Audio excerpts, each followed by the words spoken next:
જય હિન્દ મિત્રો, મારી યુટ્યુબ ચેનલમાં આપ સર્વ દર્શક મિત્રોનું હાર્દિક સ્વાગત કરું છું. મિત્રો, આજના વિડીયોમાં વાત કરીશું અંત્યોદયનું રાશન કાર્ડ કઢાવવા માટે કયા કયા કાગળોની જરૂર પડે છે, કેવી રીતે અરજી કરવાની રહેશે, કયા વિભાગની અંદરલી કોરા અરજી કરવાની રહેશે અને આ અંત્યોદયનું રાશન કાર્ડનો લાભ કોને મળી શકે છે વગેરે વગેરે જેવી બાબતોની આજના આ મહત્વના વિડીયોમાં વાત કરીશું.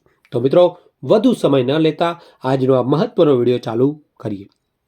તો મિત્રો, પ્રથમ વાત કરીએ અંત્યોદયનું રાશન કાર્ડ કોણ કઢાવી શકે.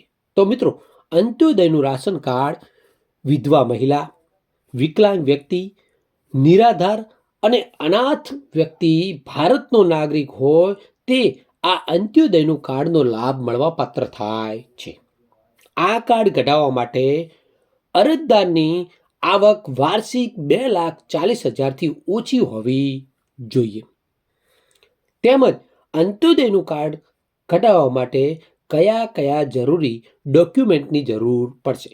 તો મિત્રો, અરજદારનું આધાર કાર્ડની ઝેરોક્ષ નકલ, અરજદારનો રહેઠાણ અંગેના પુરાવો, અરજદારની ઘરની આકારણી, અરજદારનો આવકનો દાખલો, અરજદાર જો સ્ત્રી હોય તો પતિનો મરણનો દાખલો, વિધવા અંગેનો દાખલો, તેમજ અરજદાર જો દિવ્યાંગ વ્યક્તિ હોય તો દિવ્યાંગ અંગેનું સર્ટિફિકેટ, યુઆઈડી કાર્ડ, બસ પાસ વગેરે.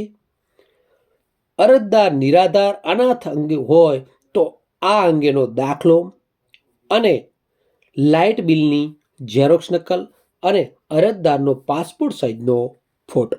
આ તમામ ડોક્યુમેન્ટો સાથે એક ફોર્મની અંદર લીખોરા જરૂરી સહી સિક્કા કરાવી મામલતદાર કચેરીની અંદર લીખોરા પુરવઠા વિભાગમાં જઈ અને જરૂરી સહી સિક્કા કરાવી તમે અંત્યોદયના કાર્ડ માટેની અરજી કરી શકો છો અને અંત્યોદયનું કાર્ડ મેળવી શકો છો.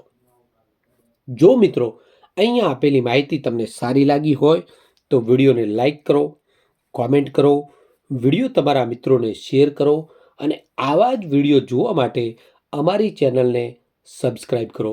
નવા વિડીયોમાં મળીએ, ત્યાં સુધી જય હિન્દ મિત્રો.